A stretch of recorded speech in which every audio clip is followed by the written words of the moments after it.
Yeah, no problem.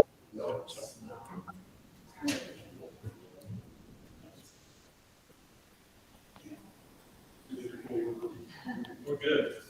Yeah. We're good.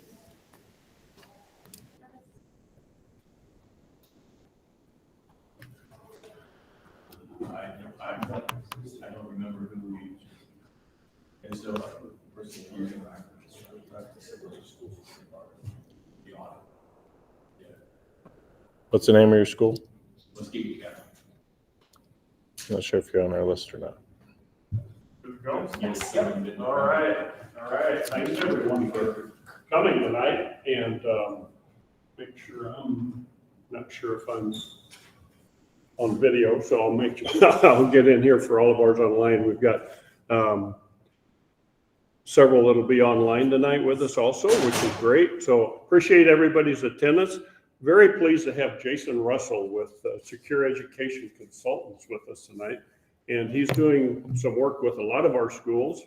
And as many of you know, or all of you know, there is some state funding that's become available this year for, number one, doing an assessment, and then some state funding that'll come down the road for potential projects that come out of these assessments. So Jason's heavily involved in all of that. He's got a wonderful background, and I'll let him talk about himself because he knows that story better than I do. And he and I have emailed or talked a little bit back and forth, but this is the first time we've met in person. So great to have him here. Thanks to all of you for being here tonight. And I'm going to turn it over to Jason. So Thank you. Thanks everybody for picking this breakout session.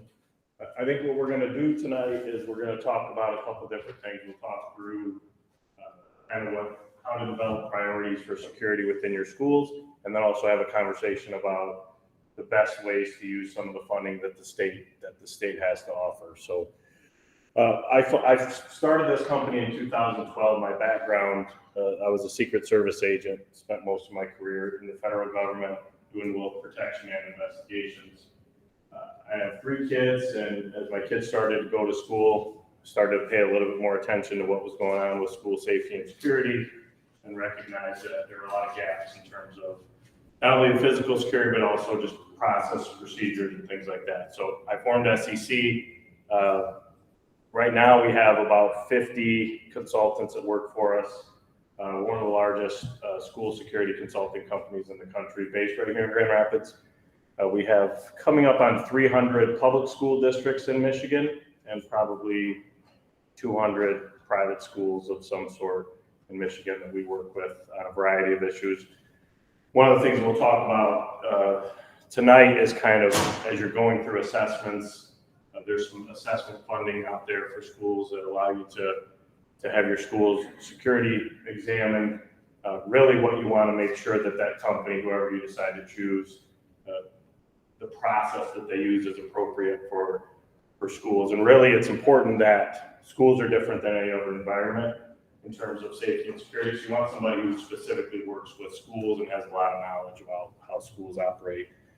So the reason a lot of the state funding came down was because obviously the tragedy that we had here in Michigan and Oxford, November 30th of last year. One of the things that we also do at SEC is we respond to incidents. So I was actually contacted the day of the event and responded to Oxford, spent about 2 weeks there on a daily basis, and still we work with Oxford almost every single day. I have some kind of conversation with somebody there to just continue to improve their safety and security. And these assessment funds that were passed was legislation that I wrote after that. What the state of Michigan was doing with safety funds for schools was they were basically allowing schools to go buy things without the schools even knowing what they needed. So the best analogy that I can use is it would be like sending you directly to the pharmacy without ever sending you to the doctor. So what an assessment does is it allows you to diagnose what your issues are and then hopefully better target your funding to solve those particular issues.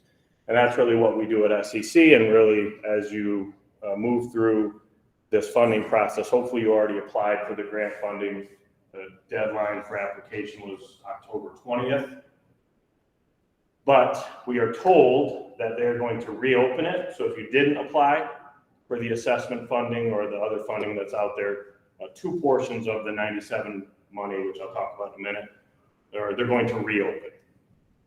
So if you didn't have an opportunity to apply for any of the funding, there will be another chance probably after the first of the year to apply for funding. And it's likely, we're still working with the legislators. It'll be a little bit different now, obviously, with some changes that are happening in Lansing, but we're still working with legislators on future funding that hopefully will be tied to these assessments. Because the idea is you really, obviously need to have somebody diagnose what your issues are before you go buy whatever you're going to buy or solve those issues. And a lot of the issues with schools are not physical security related. They're really more process issues. So we'll talk through kind of what an assessment should look like, and kind of what you should be asking of the company that's doing your assessments. I think we are doing a good portion of the Grand Rapids Diocese schools. We don't have all of them, but we have a good portion of them. We have all the public schools in Muskegon County, all the public schools in a good portion of them in Kent County, all the public schools in Oakland County. We have several counties where we have the majority of the schools in those counties. We have the entire Diocese of Gaylord. We're starting to get a good portion of the diocese in Detroit. So we're very familiar with non-public schools as well. One of the things you want to obviously avoid, what happens a lot when we have emergencies in schools, is there's a kind of reaction that happens in the immediate aftermath of those emergencies. And much of the preparation is very much based on fear. So it's based on the reaction to whatever that event was. But what tends to happen, and obviously, I was involved in, I am involved often in many school emergencies because that's what we do, is I see schools preparing their school as if their emergency is going to be exactly like the emergency that just happened in that other school, which is usually a mistake. And the reason it's a mistake is because no two of these emergencies have ever been the same. They're always unique in terms of how they happen, what precipitates them, and kind of how they work within the school. So what the other issue that happens is many times the narrative that develops after a school emergency is completely false. In other words, there's often stories that come out and people will talk about, what made a difference or what was, helped in that emergency, what didn't help.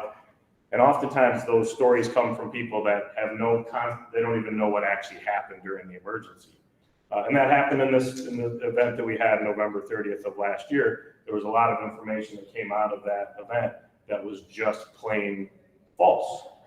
It was completely incorrect, and it remains out there because the unfortunate reality is there's only a small number of people that actually know what happened that day. And for the most part, we can't talk about it because there's still legal cases out there, there's litigation and those things. So the reality is if somebody starts to tell you about what happened in Oxford, Michigan, they don't know what happened in Oxford, Michigan, because those of us that do know, we don't really have the ability to talk about it. So I want to be careful about that. Obviously, anytime there's an emergency, you feel a lot of pressure. The schools feel a lot of pressure from parents. Hey, what are we doing? What are we doing to prevent this from happening in our schools?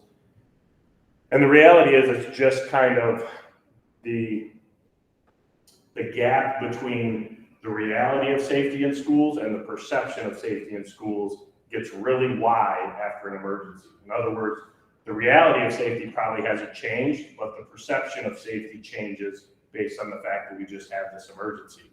And what's interesting is that those two things move based on how far we are from the emergency. So now what we're seeing is the reality of safety in most schools is very good. The perception of safety is coming back to, people are feeling a little bit more safe, whether they are or not. What happens often is I'll go to a school where the reality of safety is actually really poor. In other words, they don't have any of the things in place that they should have, but their perception of safety is really high because they don't know what they don't know. And then I'll go to schools where, Oxford is a great example. The reality of safety in Oxford is that it's probably one of the most secure schools on the planet right now. but the perception is the opposite, right? Because you had an event and now people don't feel safe there. So one of the things that you really want to try to do in an assessment is gauge that, right? You're looking at an assessment at the reality of safety. What does this school actually have? What processes, procedures, physical security place do they have in place? And then what is the perception of safety? You want to figure out how big that gap is, and to the extent possible, you want to try to close that gap as much as you possibly can. So you want the school to be safe, and obviously you want the people that are in the school and the families that send their kids there to also feel safe. So that pressure to do something is pretty significant. Focusing solely on physical security measures can only harden schools so much before they stop being schools and start becoming prisons. So I think it's important to understand that physical securities only play a kind of a small role in actually securing schools. You really want to look at all the different elements that could come into play. And a lot of the things that actually prevent emergencies have nothing to do with security. They're more based on identifying behaviors and understanding warning signs and having the ability for students to communicate concerns that they have with other students. And those have nothing to do with a lock on a door or a camera that nobody's watching. So I think that's, unfortunately, when you talk to parents, you say, well, what should we do, right? They want things they can touch, because those tangible security elements often make us feel better, even when they're not really making us any safer. So that reaction of just solely focusing on physical security can often be a mistake. Obviously, there's a lot of marketing that happens related to security, especially after an event. The superintendents and the people in Oxford that I was dealing with started sending me any marketing, any emails they would get related to security products. And even on the first night, the night before, the night of the event, they started getting marketing emails from security companies, consultants, product companies, saying things like, if only you had had this device, or only this thing would have been in place, this would have never happened. And that's, and marketing now, obviously school security is a multi-billion-dollar market, and there's a lot of free money out there. So we're seeing a lot of kind of almost fear-based marketing that happens after these emergencies. And a lot of it's gadgetry, it just is. So I think you got to really be careful of what you do and how you fall into that trap. The other thing that happens often is just paralysis by analysis. If you don't know security, if that's not your world, and most educators, it's not their world, they don't know what the right decisions are to make. They don't really understand what they should be doing. So they often fall into this situation where you can what if things for forever. So they often fall into that paralysis by analysis where they just don't know what the right decision is to make. And there's really nobody to help them, for the most part, that has some expertise, that doesn't have some agenda generally. In other words, if you have a camera company come in and assess your school, guess what they're probably going to find a need for? Cameras, right? If you have a lock company come and assess your schools, I'll bet you anything they find a need for locks in your schools. So one of the things in this assessment legislation that I wrote was none of the companies that can do your assessments can sell any products. You're not allowed to sell any products. You're also not allowed to take referral fees from any companies that sell products. So it's always been our business model that we don't do that, but I wanted to make sure that as schools are going with vendors, that they're not having vendors push products on them, that they have a financial stake in. So that's something that we put in the legislation that is a requirement. So threat-based preparation really does start with assessments, and that's really, that's kind of that doctor pharmacy analogy that I made before. And assessments really need to be kind of granular level, really in-depth examinations of everything that touches safety and security. So processes, procedures. Security really happens in layers. So it's more about having multiple layers, right? So good processes, good technology, good safety equipment, good locks, all those physical things you think about, but then also good processes that back them up. Many of the schools that we go in nowadays have things like secure entries, right? So in order to get in the building, you have to actually be buzzed into the door or buzzed into the office. But what I often see when I do assessments is there's no process followed. So instead of it being a security feature, it's like a really expensive doorbell. And so those are the things you want to look at to make sure not only do you have the right stuff, but is it being used properly to actually increase your security and hopefully prevent something from happening. I think one of the things you always have to consider whenever you're dealing with schools and you're doing assessments and making recommendations is you want to try to maintain the culture of that environment. So it doesn't do a school any good to have a consultant come in and tell them to do something that they can't or won't do. In fact, that creates liability for the school. So you want to be careful about having anybody that makes unilateral recommendations without input from the actual school. So if I come into your school and say, you need $500,000 in new cameras, and I hand you a document that says that, and then I leave. Now you have a document that says you need to do something that you simply can't do.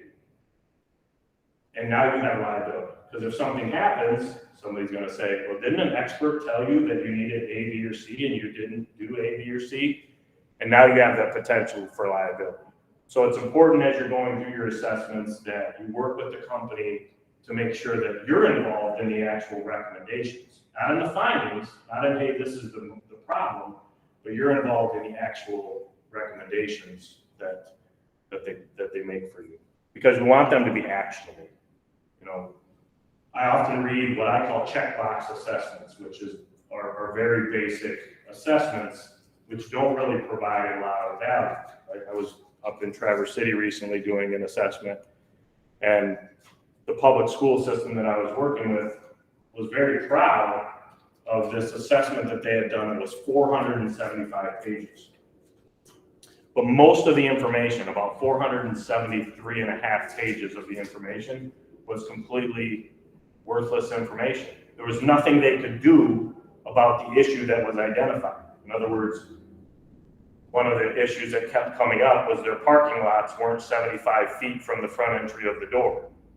Well, that's great, but what am I going to do about that? Am I going to move my building back 5 feet so I can get that additional, so I can get to 75 feet? Am I going to move my parking lot? So now I have this finding that I can't do anything about, right? So it wasn't very valuable to them to actually have those, and usually they're very surface level findings. You want to make sure that you're digging a little bit deeper.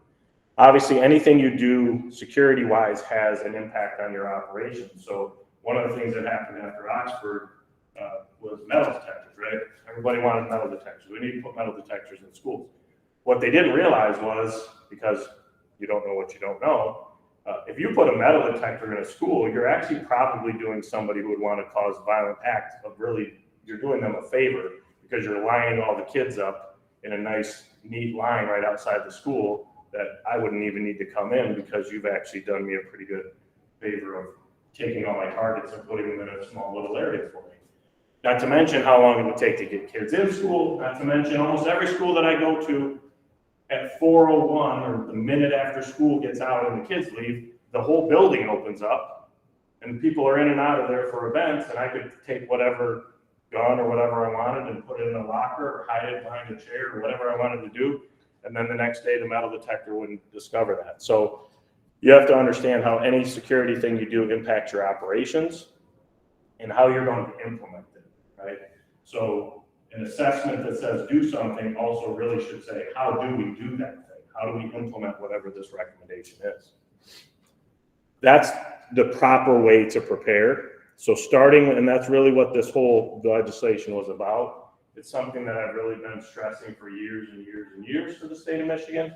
And finally, they listened and they set aside a significant amount of money to allow every public and private school in the state of Michigan to have an assessment done on every facility within there. Any facility that kids use, transportation facilities, whatever it is, and we made sure that it included both public and private, non-public schools. So this is a good opportunity for schools to really have some ability to identify what their weaknesses are. The different areas that I would recommend you have assessed are, you want to see what's around my schools that could cause me danger. So what is in our environment that could be dangerous? That could be anything from a neighboring entity, you know, maybe have a factory nearby, or have a jail down the street, or have railroad tracks, or whatever it might be. What of those elements could actually cause some increased risk for the school? And then also, sometimes, what is in our environment that could be a benefit to us? In other words, is there a nearby location that we could go to if we had to evacuate, things like that. Obviously, assessing the exterior of the building, so we're looking at things like access control. We're also thinking about emergencies, and I think the one mistake that often gets made when we're looking at how we evaluate security in a school is we're merely thinking about kind of the physical elements without how would law enforcement or responding emergency responders be able to interact in our environment. So in other words, almost every school that I see is locked, right? So when the police department shows up, how do they get in? Because if you're in a lockdown, everybody's locked in a classroom, how does law enforcement get in your building? And if you haven't thought about that, you know, and made some arrangements for that, then you're going to run into issues because the people that we want inside responding often can't get inside. Or often they don't know where to go once they do get inside because they don't know the facility, they don't know the building, they don't know what access points to use. You know, one of the things that I can talk about related to Oxford, people always ask me like, what made the biggest difference there? And it was nothing to do with almost any of the physical security features. The most positive security feature they had that probably saved multiple lives was they had numbers on their exterior doors. So when the police officers responded, they knew exactly what number door to go to. And so in Oxford, in terms of size, is the largest single-story high school in the state of Michigan. So if you go to the wrong door, right, if you enter through the main entrance, you were about a 5-minute walk from where this event was occurring. But if you go to the correct door, that officer, who's one of our consultants now, was only about 30 seconds away, right? So the door numbers, people understanding, hey, come to door 13, small little addition that should be assessed in your exterior assessment made a big difference for them. So interior, that's when we're talking about door locks, access control. Not only do you have it, but what are the processes? So we would look at, you're gonna look at classroom doors, you're gonna look at glass, all those things. The majority of findings in an assessment report fall into the next category, which is process and procedure. That's where we find most of the issues. It's not that the stuff isn't there, it's that it's not being used correctly. So assessing emergency plans, assessing how are things used, assessing alert capabilities. Alert capabilities is probably the second largest element that you need to make sure that you're having looked at. In other words, how do we let people know within our environment that an emergency is even happening? So thinking about how you would do that, that should come up in your assessment. Training and equipment, which is what are we training our people to do? We've done a lot of training. I actually did a training in Catholic Central probably 3 or 4 years ago on critical incident response. And we've worked with several other schools in the area here, just training them on how to respond. Not only to an active shooter, because that's a very rare emergency, but to a variety of emergencies. I think it's a mistake as you're looking at training for your schools to just train on one very rare emergency. I think that's a missed opportunity. If you have an opportunity to do some type of professional development, I would strongly encourage you to consider some multi-hazard training as opposed to just training on one very specific emergency. One of the other things that we look for a lot in the process and procedure is what's the culture of the school like?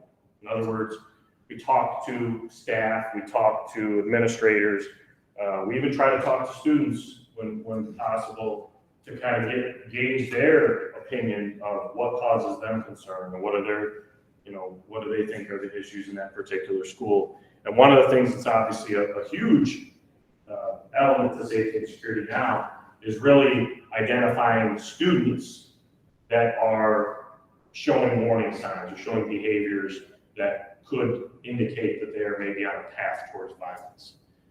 And truthfully, in terms of prevention of incidents, that's the only true path. Physical security is not going to prevent an act. It's not going to prevent violence in schools. It's just not. A motivated offender will work their way around any physical security you have in place. Look at Uvalde, look at Parkland, look at Oxford, look at Sandy Hook. I mean, I can continue to name them, but you can look at all of those schools and they had physical security in place and the attacker worked their way around that. So instead of solely focusing on that, I think it's appropriate to look at how could we intervene in those behaviors that we would see in a kid maybe prior to that event. And then communication. How do we communicate internally and externally? So, command and control, which is who's in charge, right? How do we communicate not only within the school, but how do we communicate with emergency responders and those things? So you're going to want to look at all of those elements as you're evaluating your security and as you're going through your assessment process. A good school assessment company will have all these things down, and this, one of the other requirements in the grant was any assessment company needed to have a demonstrated experience with K through 12 assessments, because assessing a factory is a lot different than assessing a school. They need to really understand schools and be really up on what's current in schools, and also not just focusing on a physical security assessment, which is many times what we see. So make sure that whoever you're bringing on board, that's what they're doing. Once again, it's physical security, it's technology. So obviously cameras and all those other things I think do play a role. And they're appropriate when it comes to school security, but they're not the end all be all. And there's a lot of new technology, and we're going to talk about a couple of those elements here in a minute. Obviously looking at policies and procedures, looking at equipment, looking at training, making sure that we have all those layers in place. Some of the new technology that's out there that I think schools should really start to focus on, I think as you move forward in your security, you want to try to, security, especially when it comes to technology, jumps forward leaps and bounds. So if you had cameras put in 5 years ago, they're probably close to outdated. They're old technology. Doesn't mean you should replace them, but you just have to have an understanding of that this stuff is constantly improving. And what we're looking at now is a lot of artificial intelligence related to security. So some of the new technologies that are out there, there's weapon detection systems that are walkthroughs. So they're not metal detectors, they're only detecting weapons. There's AI that you can attach to your cameras that can detect weapons. So it can say, hey, there's a gun in the screen and make some alerts. There's actually unusual motion detection. So the cameras in the new technologies actually learn behavior within an environment. So in other words, in a normal hallway in a school, you have traffic that's going both directions.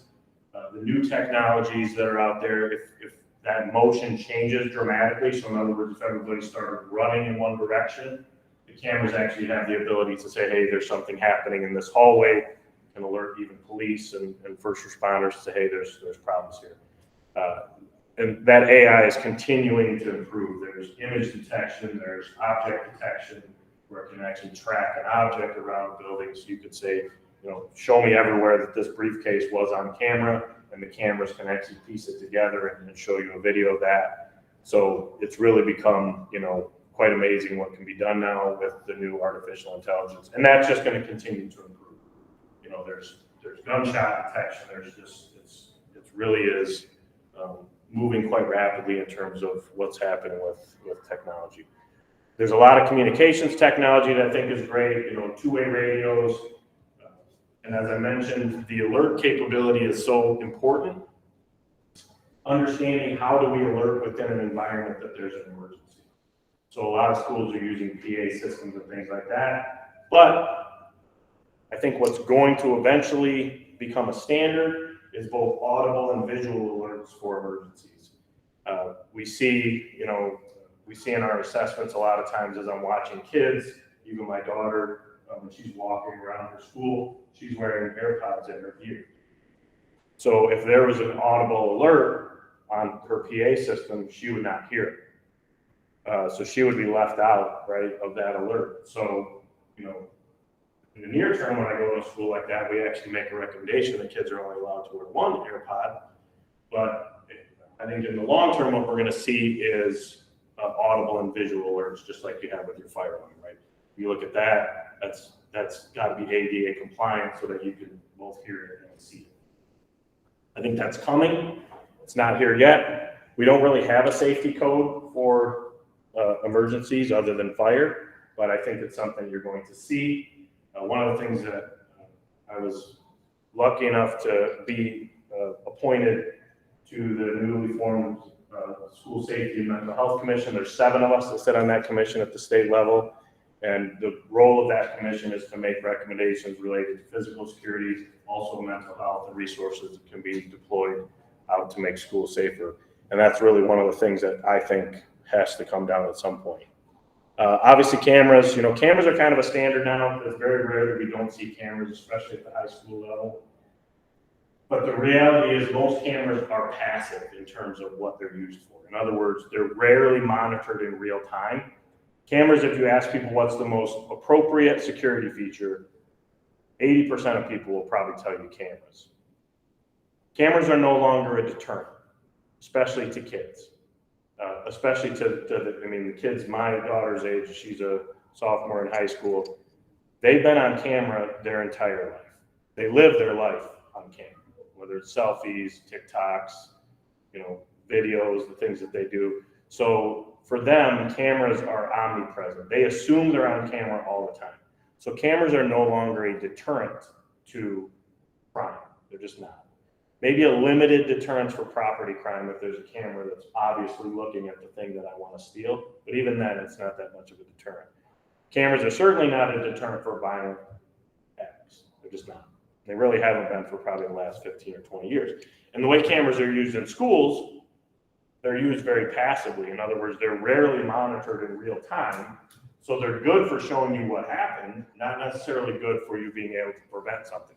Doesn't mean they're not important, but just understand what they're being used for and how you can, make sure you're leveraging them. We talked about detection devices a little bit in terms of weapon detectors. We're seeing a lot of schools go towards not necessarily metal detectors, but walk-through devices that detect weapons. And then alarm devices of various kinds. We see panic alarm. We see lots of different technologies in school that is becoming more and more common to be able to either alert police or alert within the facility that there's a particular emergency. And I think all of these have some type of role. I don't think there's any one solution that's necessarily better than another. And truthfully, if you were to look at the recommendations that are appropriate to make in schools, you have to treat each individual school as its own universe. Every school has unique threats. So if I'm in an elementary school and I'm thinking about what are the threats in an elementary school, there's some universal ones, right? Weather, those type of fire, those types of things. But we've dealt pretty well with those. There hasn't been a fatality in a school from a fire since the 1950s. So we've handled that problem pretty well. But if you look at the potential threats that a parent worries about, which is violence, in an elementary school, those threats are very much external. In other words, they're usually not a student in an elementary school environment. There's somebody from outside. It's a domestic situation, or it's a criminal act where somebody's like Uvalde, right? That wasn't an internal threat. That was an external threat. And external security works great on external threats, but external security doesn't work very well on internal threats. And most of the things you see happening at the upper grade level, certainly in a high school, most of the violent things are internal, which means external security doesn't work well on internal threats. So the issues in high schools are totally different in terms of the threat spectrum and how to prepare. And I think the unfortunate reality is we assume that every school should prepare the same, and therefore we have a very one-size-fits-all approach to what we do for safety and security in schools. And oftentimes that's just not appropriate. Even when I look at schools and renovations, if I'm in a district, most of our districts have multiple, they generally prioritize external security at the high school level as opposed to the elementaries. And usually when we're involved, we work with a lot of renovations and new builds. We flip-flop that, and we start with the younger grades because we know those are external threats, and then we move up to the higher grades, which become more internal threats. And as I said, Then in those situations, we need to focus more on identifying behaviors. What's the culture of the school? Is there kind of, are kids feeling engaged with the, staff? One of the things that we found that's pretty significant is almost all the evidence shows you that kids that commit violence in schools feel like they don't have an attachment to any adult within that environment. So we always recommend for schools to survey their kids to see, do you feel like you have a trusted adult at school that you could talk to if you had an issue? We used to actually do it the flip-flop. We would talk to staff and say, they used to have this thing called the STAR test, where you would basically take all the kids and you put them on a board and you'd say, put a star next to every kid that you feel like you have a personal relationship with. And the idea behind that was we would look to find the kids that don't have stars, and we would say, somebody needs to find that kid and create a relationship with them. What we found is actually when we did it in the reverse, and we asked kids, do you feel like you have a relationship with an adult? They didn't match. In other words, the kids often, the staff felt like they had a relationship with the kid, but the kid didn't feel it. So we spent a lot more time in our schools, or at least in our recommendations to our schools, to focus on surveys of the kids to see if they feel like they have a connection to staff, because that is proven to reduce the likelihood of events, reduce the likelihood of violence. One of the things we're seeing right now, and if you watch the news, you've probably seen some of this, on the east side of the state especially, is threats. And we've seen in just my clients in the last couple of weeks, we had one school that had 4 threats written on bathroom walls. We probably had 8 or 9 with our clients on the east side of the state within the last 2 weeks. And just understanding how to deal with those and ways you can respond to those to hopefully not completely damage your ability to educate kids, but also make sure that you're not, under responding and something bad could happen. So we spend a lot of time working on threats and making sure that schools have good processes in place for that. Really, when it comes to school security, you really want to focus on the basics, solid policies. So emergency plans that are simple. There was really kind of emergency plans have gotten really complex. And post-Columbine especially, there was kind of a push in schools to go really, these really large emergency plans that had, tons of different emergencies in them and tons of steps for each emergency and very detailed, almost flow chart responses. The reality is, in emergencies, people don't rise to the occasion, they sink to the level of their training. So emergency procedures have to be very simple.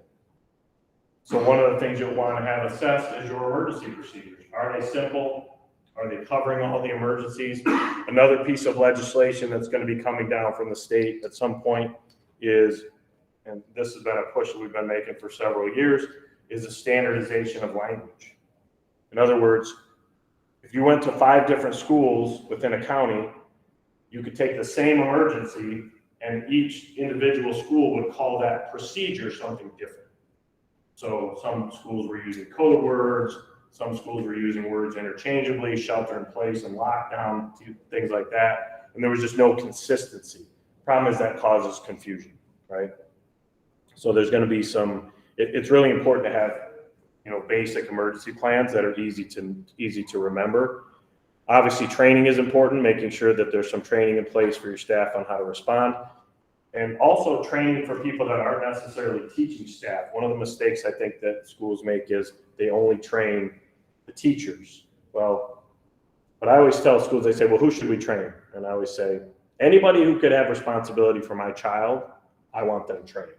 So that could be a bus driver, that could be a maintenance person, that could be a lunch person. So thinking about anybody who's in the school environment really should be trained on how to respond to those emergencies. Making sure you have good locks on your doors, and a good assessor will be able to tell you what an appropriate type of lock would be. But you want a simple locking mechanism. You don't want anything that requires a key. You want very simple ways to secure areas. Making sure you have good alert systems in place. So whether that's a PA system or some advanced technology that you might have, and then obviously making sure you have good processes in place.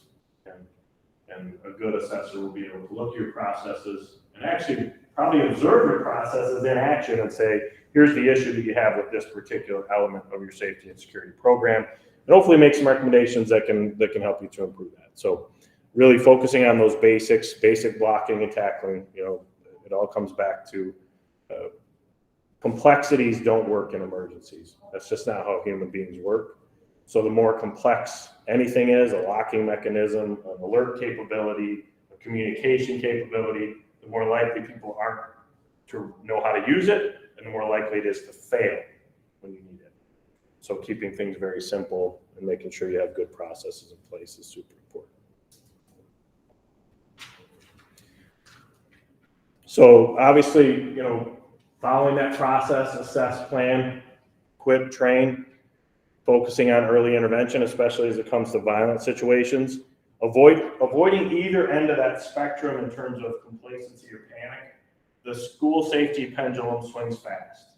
So, when we have an event, it swings really fast towards panic. And then when we don't have an event, it swings back towards complacency. It's interesting, even within a school that has had an event, you start to see that move back towards complacency because we don't believe anything is going to happen to us. So we see schools that, after an event, they'll have all their doors locked down. They'll be really good with security. And then a month later, doors are propped open. Teachers aren't wearing, their emergency equipment or whatever. They're just kind of getting back to complacency. So you want to try to avoid being in either one of those extremes. You really want to stick with kind of measured and appropriate preparation that is consistent and happens over time.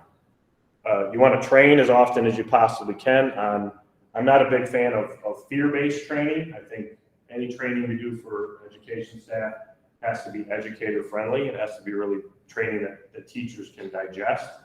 One of the issues that we saw with training often, truthfully, was it was especially training that was being done for things like active shooter in schools. It was law enforcement training that was kind of crammed into a school. And the problem was you were seeing negative impacts from that. Teachers it was creating more fear than actual preparation. So you want to try to avoid that if possible and really examine whatever training program you're using to make sure that it's not making things worse. And understanding also that policing and security are not the same. So what I mean by that is, my background, I actually started off as a police officer in Lansing, Michigan. I spent most of my career as a Secret Service agent. Those are two totally different disciplines. Policing those are the people you want to respond when you call 911. But their function isn't really to prevent crime. Their function is to respond to incidents. So when you're thinking about security, police are often what we use to help us, but they don't necessarily have all of the elements that you would need to have to help you with that. So when you're looking for assessments, we use a lot of police officers, but they have to learn a new discipline. I know Dan Savage he's one of our consultants, and Dan will tell you when he came to work for us, he had to learn a whole new discipline. And he was in charge of the tactical team, and he's the deputy chief. And he's been with me for many, many years now. Dan had to learn a whole new discipline because he was a police. He was very much in that police world, and he had to learn the security world. So, all right. So we got a little bit of time here for questions. So I figured I'd leave a little bit of time. Do anybody have any specific questions or any advice you'd like? Anything at all? Please don't hesitate to ask. Jason, one of the things that you had mentioned is the training in the program.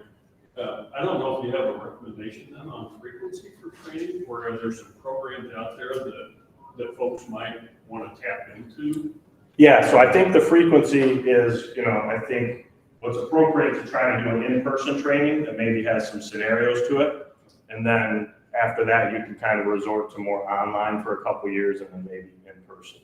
There are some good training programs out there. We do some really good training, I think, but there are a lot of companies out there that can do some training that focus on school safety. So Alice is one, which I'm sure people have heard of. That's a good training. What I would tell you about the training is sometimes if you look at training that's out there for violent situations in schools, if you put all of the different versions of training next to each other, they're almost exactly the same, right? So it's not necessarily the training, it's more the trainer. In other words, you can have a great training, great PowerPoint or great presentation. it's the instructor that's relaying the information and what their knowledge is and their ability to teach it to that audience, which is often educators, right? It's not the same as teaching a police officer. So, I think a lot of it would be dependent upon the trainer that you would get to actually do the training. I think that's probably more key element than actually which system you choose to go with. Because you had mentioned that exactly. We've done an excellent job of fire training or whatever that we did over the years. I came from Kansas, there's tornado drills all the time. And this sort of thing too, where we really need to get this into schools where there's a low frequency. And like you mentioned, the fact that it's online also makes it more readily accessible. So, Yeah, I mean, schools have turnover, not as much, in this environment, but certainly have new teachers. So what a lot of our clients will do is we'll do an in-person training, and then every year we'll do an in-person training for new staff, and then, repeating staff, or staff that remain, will do online for a few years, and then in a few years, whenever the appetite is available for it again, or the PD time is available, then we'll come back in and do a refresher in person. Usually try to add some new elements or increase the complexity a little bit. So one of the things you also hit on is who should be included in the training, and that's what, in the environment I came from, which is the college university environment, we include a lot of, you don't think of a maintenance staff person, or you don't necessarily think of a custodian that sees and receives a lot on a daily basis. And having those folks also, not just the teachers involved, is very important. So yeah, I always, whenever we're doing a training, they say, well, who can we have? I say, you put anybody you want in that room, because one of the things about these trainings, truthfully, is we've trained thousands and thousands of people. We've actually had multiple people that have had to use our training in real events. We had 2 teachers that were involved in the Las Vegas shooting. And every person that has actually used our training in an event, it wasn't at the school or the environment that we trained them at, it was in their personal life. So one of the things that I tell every person that I train is, this is not just, the environment we're doing this training in happens to be a school, but the concepts that we're giving you apply no matter where you are, right? So things that you can pass on to, family and things like that can be useful in an emergency. I think that's important. Yes, ma'am. We have an access control system, but I would say one of our biggest weaknesses is, as students and staff are going in and out of the building, is the person who comes in. Yeah, piggybacking. So I think piggybacking is a cultural thing, right? So it's the culture of safety. So what you have to do with that is you have to start almost before the year starts, right? And you send out communication that because it's interesting about security is for everybody but me. What I mean by that is, I want everybody else to be secure, but I don't really think it applies to me. So that's why I'll allow somebody to hold the door open for me, right? Or I'll hold it for somebody else. So I think it's really something you have to start from almost the administrator level and reminder, hey, please don't hold the door open, especially from the student's perspective. You are not allowed to open the door for anyone, and make sure that that's not necessarily enforced with some type of discipline, but when somebody sees it happen, that they address it. When somebody sees a parent hold the door open for another parent, they actually address it with both parents. Because it's not only the fault of the person who held the door open, it's the fault of the person who used that door being held open to access the facility.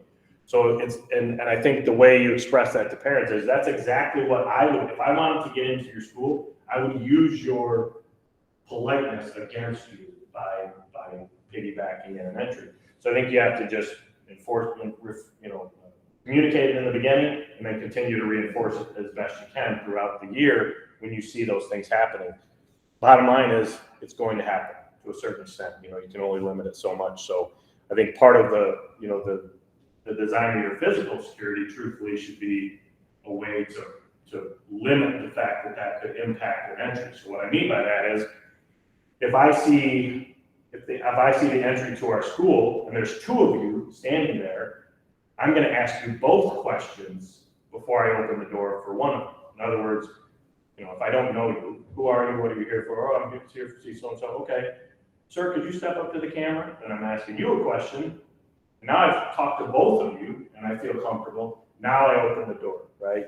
So our access control systems really should be leveraged in a way that, and our processes should be leveraged in a way that kind of eliminate that risk to some extent. That makes sense? Yes. On this process, I mean, it seems to me that this has to be, from what you've said, individualized per school as to where they are, how big they are, elementary versus high school, and so on, versus that type of thing. Rather than just them going out and getting certain things like the cameras or the locks or the what do they call those, stop locks or whatever that on the doors. Yeah, the barricade devices. Yeah. And to me, it seems like this should almost be like a mandated from the head of education, whoever that is in the world, okay? In other words, that all schools should do this, just like, as an example, you have to have teachers that go through the process of Right. learning and how to become a teacher. You can't just bring anybody in, I mean, sub-teachers you can, that kind of thing, but I mean, to teach on a regular Yeah. basis, you can't just bring a person in to be a teacher. So it just seems like this is so far behind what should be done. And then the other part of my comment or question is, and maybe this is part of where the consultant comes in, is that I would think just in general that certain schools, depending on the size, where they're located, big schools in the city as compared to little old Podunk school out in the, little Podunk, may or may not need all of that. I don't know. I mean, that's part No, of I the think, assessment. So that's kind of where I'm wondering too. In other words, kind of, maybe what the answer to that is bring someone like yourself in to, say, Podunkville and say, okay, do we have to go? I mean, all of this stuff just seems awesome and very good. Maybe Podunk School doesn't need 50% of that or 80% of that or whatever. yeah, absolutely. So I'll give you, How do you do that? Do you have to bring something like you in? I mean, it seems to me you would. I would recommend it. I mean, it's not required, certainly. That's what this grant was allowing people to do, is say, have a third party who knows schools come in and tell you what you need. An example of that, even within this environment, is we do, I think it's St. Patrick's Parnell near Lowell. There's nothing around that school. We've been to that school. I did an assessment 4 or 5 years ago. They don't have a relocation site. There's no place to go. There's a liquor store, which may be appropriate. And there's a cemetery across the street from that school. But if they evacuate, they can either go to a cornfield or they can go to a liquor store. Their risks are far different because you can't get to that school without somebody seeing. You're not going to bump into that school, right? Unless you're way lost. If you want to go to that school, you know you're going to that school.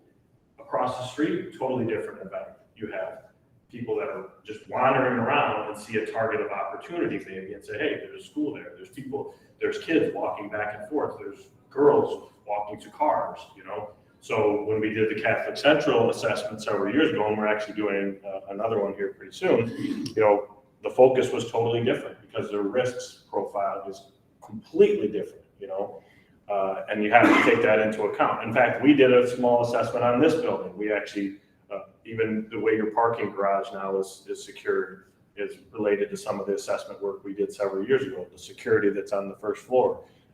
A lot of the stuff we recommended, they do a little bit differently in here. And the reason that it hasn't been done, first of all, because a lot of people don't even know people like me exist. And it costs money. So that was when I finally got the ear of the correct people and said, please stop giving these people money to buy gadgets. Let me tell them what gadgets they need, so at least they're buying the right gadgets if they're buying any gadgets at all. And that's really where this funding came from. The good news is, what I'm hoping and what the goal is, there's another $1 billion at the federal government that's going, or there's actually $50 billion, but I think the state of Michigan is going to probably get close to $1 billion. And my goal, as being part of this task force and this commission, is to try to get every school to a baseline level, right? I mean, I have clients, you know, I write grants for my clients, the public school grants, and I'm really good at writing them. So I got Rochester Public Schools $1 million. They do not need $1 million, but I wrote their grant and they got $1 million. But Detroit Public but you know, other districts need a baseline level of stuff. So the goal with this is to get everybody to a baseline level, and then start layering on additional stuff, right? So we can get everybody basically secure, trained, all those things. Then we can start adding on more features to that. So that's really, you know, that's why the grant requires it to be a third party. You're not allowed to take the $2,000 and say, we'll just do this ourselves. You have to bring in a third party entity to do these assessments. And you're not required to do that. There is no mandate. I mean, the state of Michigan is not big on mandating things like So I that. can clear this up then, to get this assessment money, or this security money, or whatever you call it again. Yeah, it's cert assessment. What school are you with? Assessment money, one of the requirements is to bring a person like you in order to get that money, or even. You can apply for it, but once you get the money, you can't just say, put this in the general fund. It's got to go towards an assessment. Yeah. So, yeah, just my understanding. So can you just go ahead and apply for the money? Yeah, hopefully you've already applied for it. Right. What school are you? I would probably know, because I know my, St. Charles. I can look, I'm not sure if that's on our list or not. But if you haven't applied, we think that the money, it closed, but it may come back open in It January. seems to me we have, based on what the principal said, but I get that mixed up with the other monies that, Yeah, there's a lot of different monies different flowing. monies that are coming through for different things, you know, for COVID.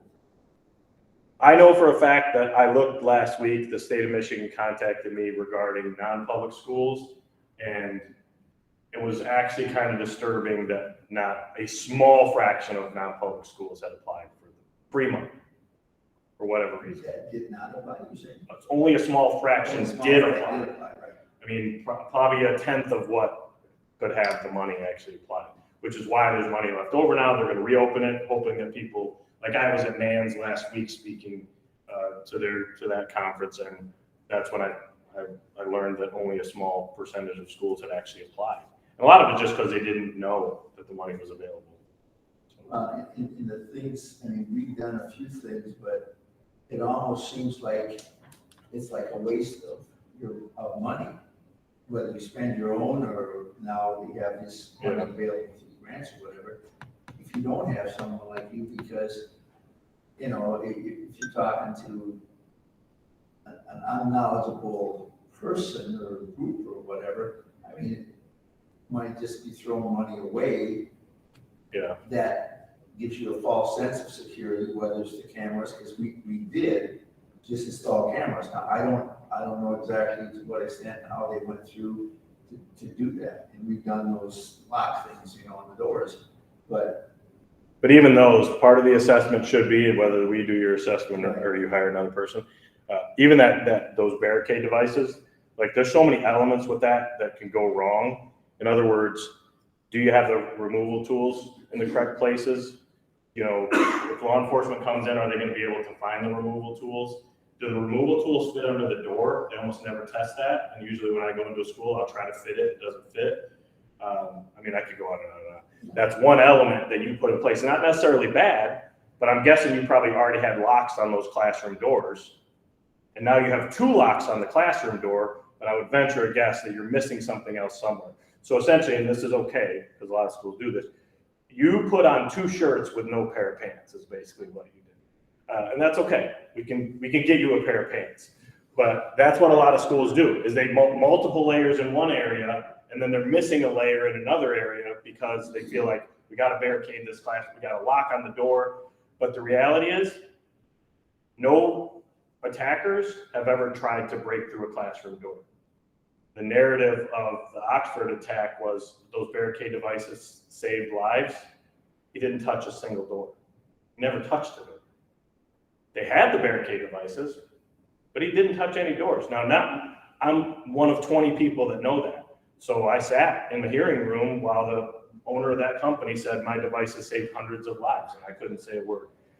I don't think he wasn't lying. He didn't know, but schools bought those because that's what they heard, right? Wasn't true, just wasn't. So what saved lives is door numbers and tourniquets and things like that had nothing to do with the lock in the door. So that's the unfortunate reality of good marketing and security aren't necessarily on the same team. Yeah, and that's what I just see this, false sense of security by getting these, and I mean, they're valuable things, but to me, they're sort of like gadgets that don't necessarily go together or aren't coordinated or aren't doing the right things or whatever. So even with another thing for that barricade device, because I don't know if we're doing your assessment, so I want you to hopefully remember this, Right. is you can put a barricade device like that night lock in place and just put your heel on it. And I can just barricade myself in a room. And there's nothing you're going to be able to do. So when I see that, I want to know, okay, what does an exterior glass look like? Because we may need to breach an exterior glass to get into your classroom because you put the barricade device in place. And you don't even need to put you could put a book on it and you will never get that barricade device out with one of those removal tools. It's basically like a bent up coat hanger if you've ever seen it. So, and I'm not against it, but I'm not saying that because I always say if I'm ever found dead, the barricade device company probably did it. But I think you just have to think about all those elements. So, when we talk about assessments, that's why we want to go to the granular level so that by the time we're done, you do know what you need and you know the best way to use it. And I think that's the importance of it. So somebody else had a hand. Yes, ma'am. So our school, our church office is one building. So we would do Is the assessment for the entire Covers it all. physical building? Sure. Okay. Anywhere students would go. So if you're going in there for mass or something, they would cover whoever you are doing your assessment should cover that. We would do that, but I don't know who you guys hired, whether they would do that. Okay.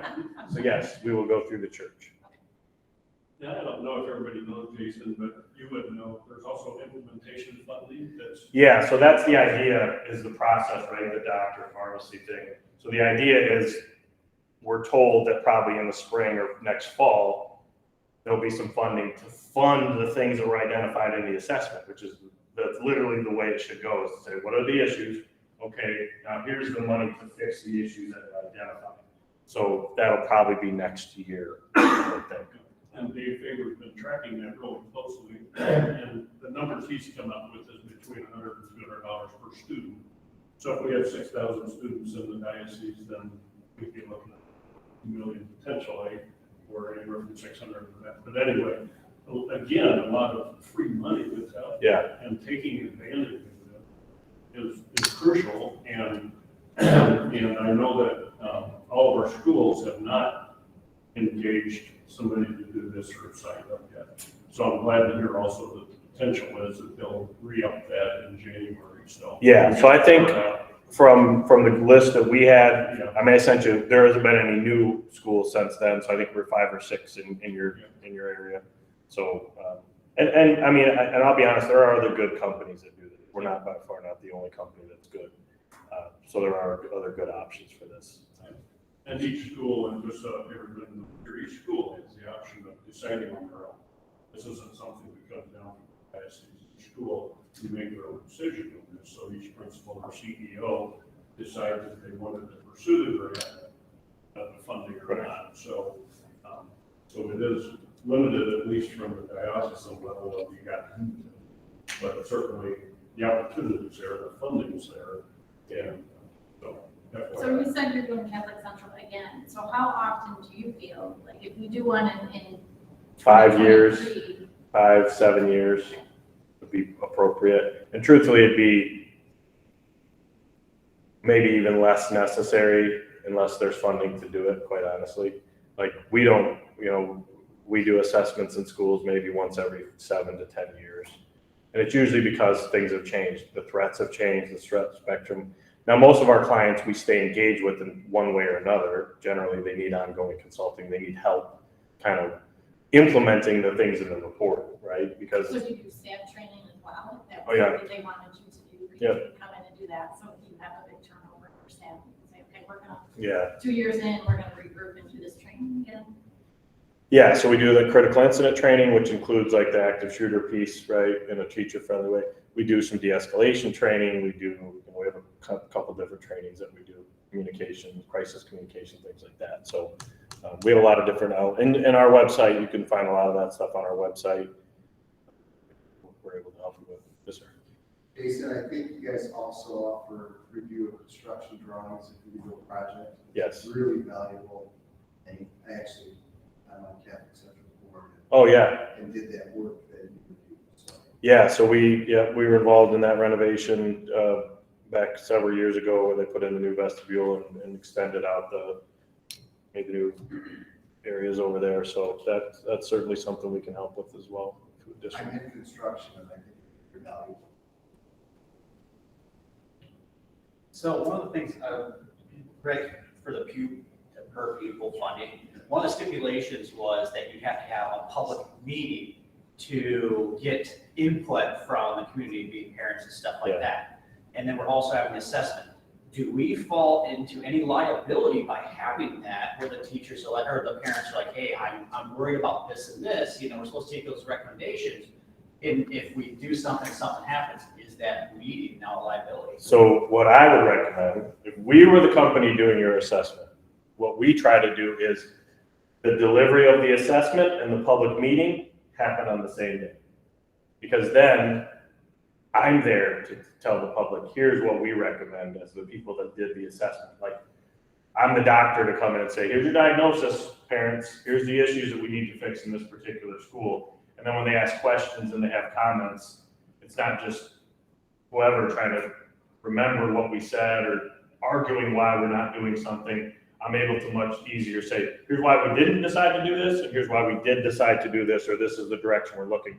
And here's the recommendation from us, who sees thousands of schools, right? The issue with parents is they don't necessarily know, right? They don't know what they're talking about, quite frankly. I mean, they're trying, right?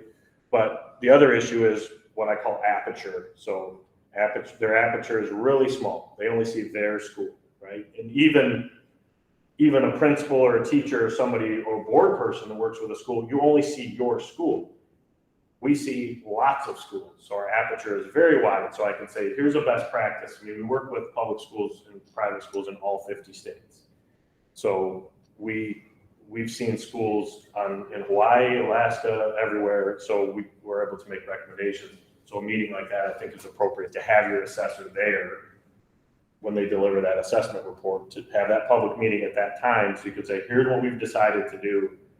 Here's the approach we're going to take for these particular lists. So I think that's a big oversight. Everybody's already scheduling these out, and they're in a week or two, and we haven't decided. This is the first we're ever hearing about. We should have you guys here. But the report is different than the actual assessment. Okay. Right? So the assessment is on-site. Hey, we're finding out what the issues are. The report delivery might be 4 weeks later. Okay, so then it's when you're delivering the report. Exactly. So it's not during the assessment. It'll actually be, hey, your report is being delivered on, what school are you with? St. Mary's for Okay. Okay. So when we deliver your report, your consultant, it could be me, I don't know who it will be, will come out, deliver it to your board, and I would recommend you have your parent meeting at that same time. So it'll probably be January, right? Before you do that. If the resource is $100 to $200, I've not heard anything about $200. I've heard like $100 or $120. It's going to be more, and I don't mean to interrupt you. Here's why. Because they base the per pupil on who applied, and hardly anybody. That's good. We apply. We're a small place, and $100 a kid is $30,000, which isn't going to go very far toward those recommendations. So, I mean, if you come in 4 weeks and lay out a set of recommendations that we're not going to afford for the next 10 years, we've just created a huge problem for ourselves in a sense. Well, that's actually what I was saying at the beginning, is your assessor shouldn't do that to you. Yeah, right. So your assessor should say, here's what your issues are, here's what we think a solution is for this, and then you say, we can't afford that, or we can't afford that for 5 years.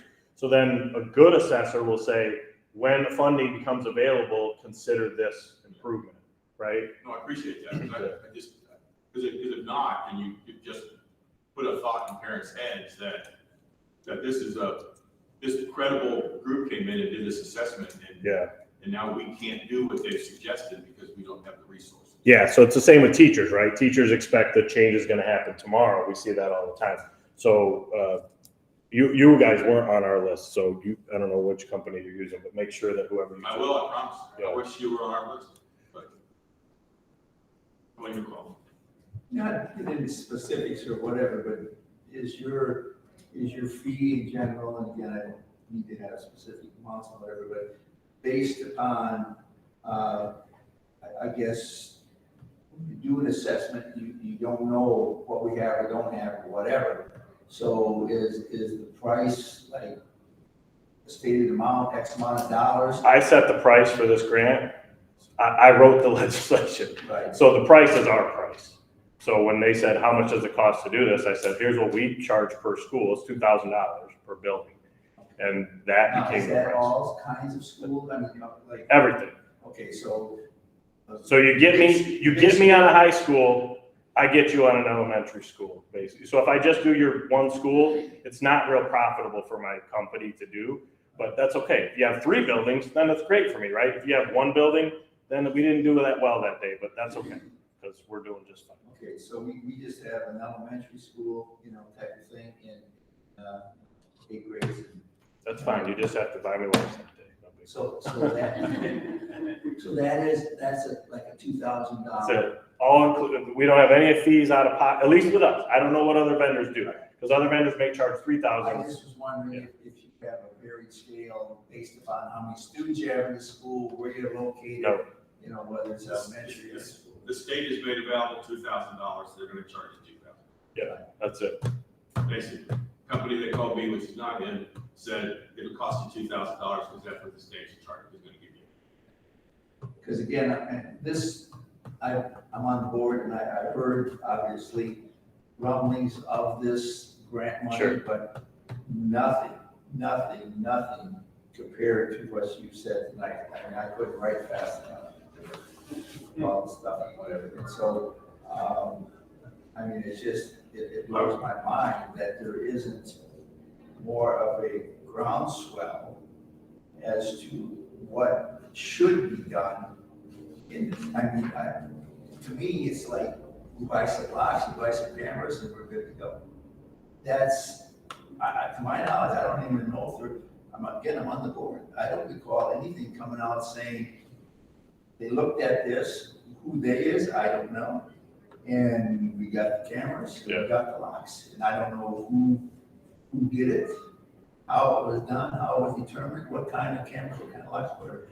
And it just seems like it's way the cart before the horse, It is. It's the pharmacy before the doctor. It's been that way for years. So and truthfully, it would have been that way again, but I was finally able to get a couple people to listen to me who were like, why haven't we been doing this the whole time? And I'm like, well, I've been screaming at somebody, but you're the first person to listen. So I think because that money could have been maybe spent on For years. something better. Well, on something better, sure. and maybe the cameras and the locks weren't the first. Well, and that's really what comes up in those construction things is we're able to say, hey, you're going in the wrong direction here. You need to focus your money in these areas. So, Work before you spend money.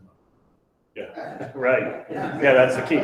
And unfortunately, we may come in and say, yeah, it's unfortunate that you did this. We probably wouldn't have gone in this direction, but we got what we got, right? And then we can No, make I it understand work. that now, but I'm just saying it just seems almost like Yeah. backwards. It is, unfortunately, it is. On behalf of school administrators, who were probably a part of that, at least the last 3 or 4 years, it's been a state police safety grant. And basically, we as administrators were asked to submit a grant proposal. A group of people sat around the tables, what are our needs? How would we prioritize them? Didn't have a chance to have anybody like him come in, and we would submit a grant, and if we received it, we spent it on what we submitted it for.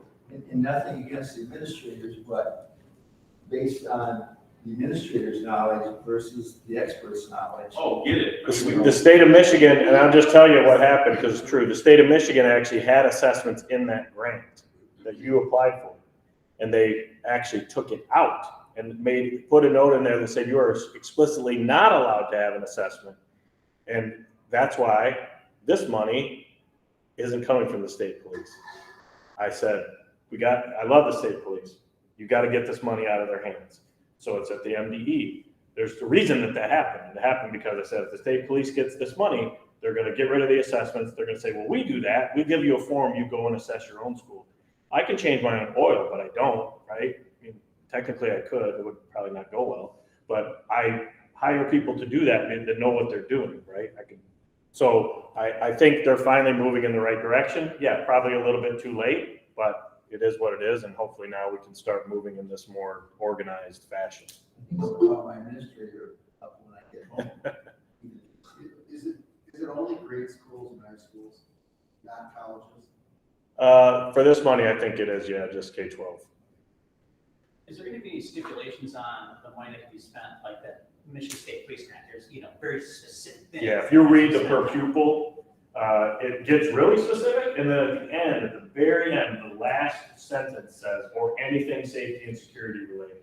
I So- did see that.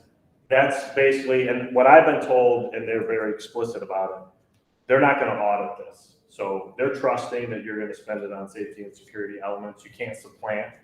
But, so if you say, yeah, we're gonna use it for cameras, it has to be safety and security related. And there's a lot of things that fall into that argument of safety and security. Training can be used for anything, so.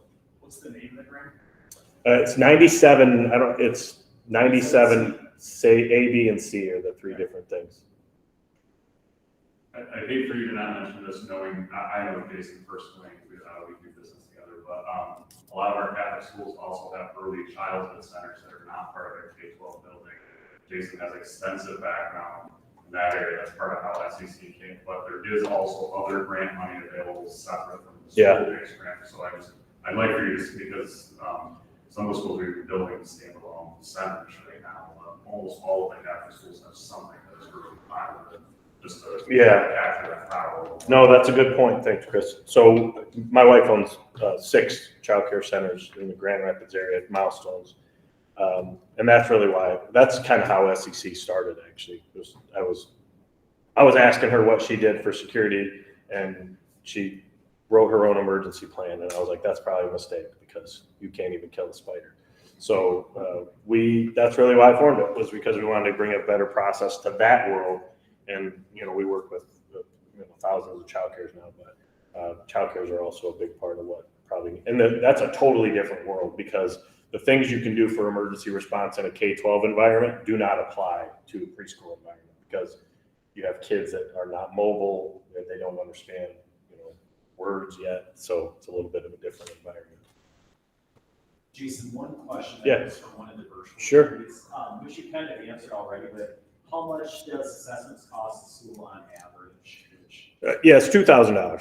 So that's what the grant applies for, and that's generally that's what our cost is, and it sounds like that's what other vendors are also charging, which is good. Right, thank you. Yeah. One of the things that came up too, just a reminder, we have, and this was requested a year ago in Buildings and Grounds, we created a list of contractors that's out on the IASSA website, and we've created a new tab for security and safety. So Jason's contact information is on there. There's a couple, 3 other companies are on that now. So just a reminder back to your schools that there is a list, that we continue to add contractors to the vast array of tabs that we have there. But just an FYI, so that That's good. folks know that there's a resource there to go. If I don't know who to contact for X, Y, or Z, there is something out there on the website. So FYI. And I had a contact with Holy Trinity yesterday, the principal there, and her company was in doing their assessment. Oh, good. Yesterday, I believe, or maybe the Yeah. day before, but yesterday, I think. And she said they were very thorough. They were going through everything, and she was very pleased with what she was seeing. Good. So just something that was kind of right out of the, very correct and was happening, and she was very pleased with what was happening. So FYI. Well, Jason, nobody else has put on a presentation about assessments. And I can't imagine why everybody, since it's the same price, and we heard what you do, I mean, that's a plug for your company, but I appreciate that. I don't understand why everybody would say, get Jason in. We would love to come out, but you know, there's Not other. like There's others, but, you know, it's kind of like, Well, they're not as good. I'll be honest with you. No. and that, I wouldn't be surprised, but it, you know, nobody else has come out and made presentations anywhere. You know, to my knowledge, Yeah. they exist, but, you know, you don't hear what they do. Yeah, we're by far the biggest, and I think that's why we just get more opportunities, I think, to do things like this. And we've developed a pretty good reputation around the state, and I think that's, you know, something we're Well, proud again, of. since it's the same price, it just doesn't make sense. One of the things that I think is very key that you mentioned too, and this was the experience that I had, a lot of the focus needs to be on procedures and communication and process. Yeah, A lot of it doesn't have to be physical. Improvements, hardening the shell or whatever the case is. yeah, I would say 80% of the findings that we have in a report are zero cost process adjustments, So which is good, because then you don't have to worry about what does it cost. You can just adjust the process to fix it or whatever. Now, do people like you help in those processing policy procedure, writing that stuff or whatever? I mean, because Yeah, if you don't know, how are you gonna write something that you don't know? we actually have a basic level of engagement that we remain with the school. So for a year, you kind of have us available, say, hey, we just need some advice on this. Now, if you want us to write policy and stuff and get a little bit more engaged, we do have programs for that. But we'll help you out. And truthfully, even no matter what company you use, if you have a question, that's literally my cell phone number. Text me, call me, hey, could you look at this? What's your opinion on this? And I'll never not, I mean, because this, truthfully, it's personal to me. It's kids and it's safety. I'm not going to say, well, no, you're not an SEC client. I can't help you. And so we remain engaged in those ways to try to help out as best we can. Isn't there a third component to this too, some kind of a mapping? Of Yeah, so there's a mapping piece to it. So there's a per pupil, there's the assessment, and then there's a mapping piece to it, which is basically, you know, developing digital and printed maps for emergency response. Somebody, like, do you do that or some other company? No, we do not do that. There's two companies that are kind of the main companies for that. One is called CRG. You've definitely got an email from CRG. Google your email box or search it. It's in there. I can promise you, because they email everybody. And then the other one's called Stratasite. Both offer good products. what was the second one? Stratasite. Stratasite has a local element. CRG is based out of New Jersey. But from what I hear, both are very good. So I think, What they're supposed to create is some kind of 3D correct. image that then is given to the police so that. Yep, goes in the CAD system of the dispatcher, so they'll be able to pull up your school and say, here's the doors, you know, here's the different elements.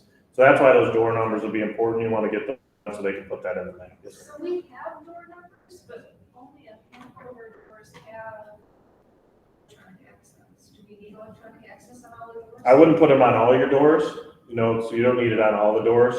But what you probably want to figure out, what I would probably recommend, what your assessor should recommend, is probably an external key box for law enforcement. We already have one. Okay, so, And we have the fire department, we have two. okay, so you have the Knox box and then you have the, That is all. They have keys into the building and keys into the classrooms. And our resource officer and the police dispatcher has a fob. So, But I'm saying five will get you in. but it gets you, right, but it doesn't get you in all doors. But it gets you into enough doors at different sides of the building that you're close to. so what I would do with that though is on the doors that have key fob access, in addition to your door number, sometimes you can actually put a little sticker that looks like a It's plenty key. big. It's plenty big, we can do that. No, so I'm saying put a picture that looks like a key, so an officer knows this is a key fob door. Yeah, I get it, right. Okay. Good idea. Now, you said, Jason, that the money for the, per student for the implement the suggestions, that grant money is not out yet. It's coming. No, that actually the per pupil money, but there's actually an additional round of funding that's coming later on top of the per pupil money. Right, but that per pupil is not out yet. get. No, it is. It's already been applied for. So your school already applied for it. If they applied for the assessment, then they applied for the per pupil. Okay, but then the mapping is not. That's not out yet, too. That's the third one, that's out too. Yep. They're all 97, A, B, and C. Oh, that's the 80s. Yep. So it's a per pupil mapping assessments. But what we're anticipating is even more money down the line to fund more of this stuff, because there's a lot of school money out there, I safety. just don't understand, if this is all new. And we have meetings every month, I've not heard any of this. I Yeah. mean, I think it's, some of it's being done. My board doesn't know anything about it either. It's all done inside the building. No, not at any level of this kind of, they don't know all of what's happening here. They just know the money's going to be made available. But I just think, you know, that's nothing else, a courtesy on it and to get reaction and input or, you know, Yeah. rather than just do it alone. I just don't understand that. I think we've tried to communicate, I think, and probably other companies have tried to communicate.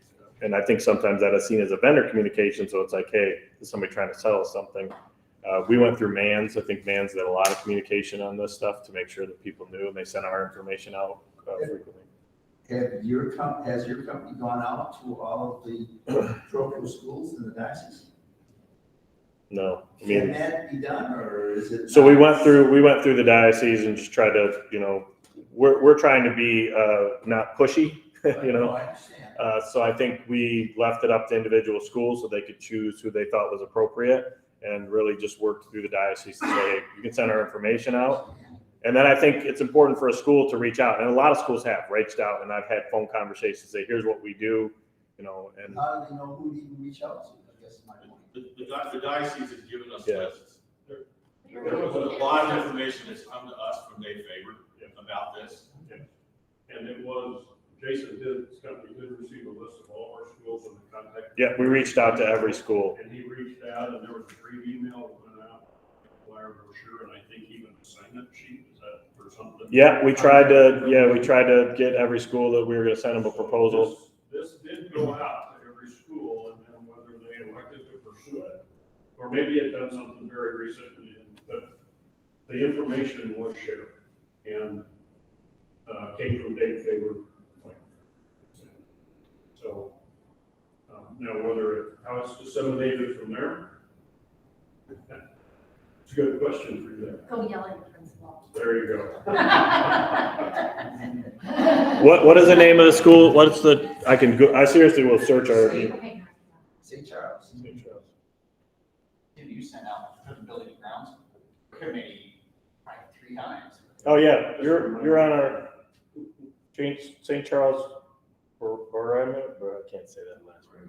You signed it, we're coming, we're coming, you're on our list, so. You are coming. With a signed proposal, we're good to go. Hallelujah, I can sleep tonight. Yep. You're on the list. All right, well, I appreciate everybody's time. I'll be here obviously for a couple minutes, just break it down. If you have any questions, don't hesitate to stop up and ask. And other than that, I appreciate everybody's time and attention. It's good. Really appreciate the presentation, your time tonight. Oh, yeah. This was excellent. Absolutely. Appreciate